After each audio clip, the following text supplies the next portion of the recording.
High hello guys, பூவாழை புட்டு செய்யலாமா?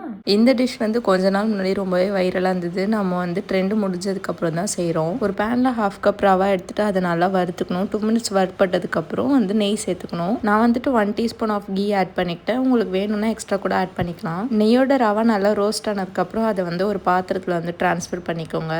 இப்போ இது கூடவே நான் வந்து 3 டீஸ்பூன் அளவுக்கு நாட்டு சர்க்கரை வந்து ஸ்வீட்னஸ்க்கு சேர்த்துக்கிறேன். ஆல்ரெடி பனானா ஆட் பண்ணுறதுனால அவ்வளோ ஸ்வீட் வந்து ஆட் பண்ணணும்னு இல்லை. பெரிய சைஸ் வாழைப்பழமாக ஒன்று எடுத்துகிட்டு அதை வந்து நல்லா மேஷ் பண்ணிக்கிட்டேன். லாஸ்ட்டாக வந்து கொஞ்சம் தேங்காய் எடுத்துக்கிட்டு அதில் வந்து ஒரே ஒரு ஏலக்காய் மட்டும் ஆட் பண்ணிக்கணும். நல்லா கிரைண்ட் பண்ணிக்கணும். எனக்கு தேங்காய் அவ்வளோ பிடிக்காதுன்றதுனால நான் வந்து கொஞ்சமாக மட்டும் ஆட் பண்ணிக்கிட்டேன். இப்போ இது எல்லாத்தையும் மிக்ஸ் பண்ணி இந்த மாதிரி கலந்து வச்சுக்கலாம். இதை இப்போ ஸ்டஃப் பண்ணி வைக்க வாழை இலை வேணும். நம்மளுக்கு வாழை இலைக்கு பஞ்சமே இல்லை. பக்கத்து வீட்டில் அவ்வளோ இருக்கும். ஸோ வந்து கடன் வாங்கியாச்சு. இந்த வாழை இலையை கையால் கிழிச்சா கண்டிப்பாக வராது. ஸோ சிசரை வச்சு நல்லா பீஸ் போட்டுடலாம்னு சொல்லிட்டு ஒரு பீஸாக வந்து ஷீட் மாதிரி கட் பண்ணிட்டு இருந்தேன். இப்போ அந்த இலையில வந்து நம்ம ரெடி பண்ணி வச்சிருந்த பேட்டரை இந்த மாதிரி வச்சுக்கணும். ஃபர்ஸ்ட் ரவுண்டாக தான் இருந்தது. அந்த இலையை மடிச்சுட்டு ஒரு ப்ரெஸ் கொடுத்தோம்னா அந்த ஷேப் சூப்பராக வந்துருச்சு.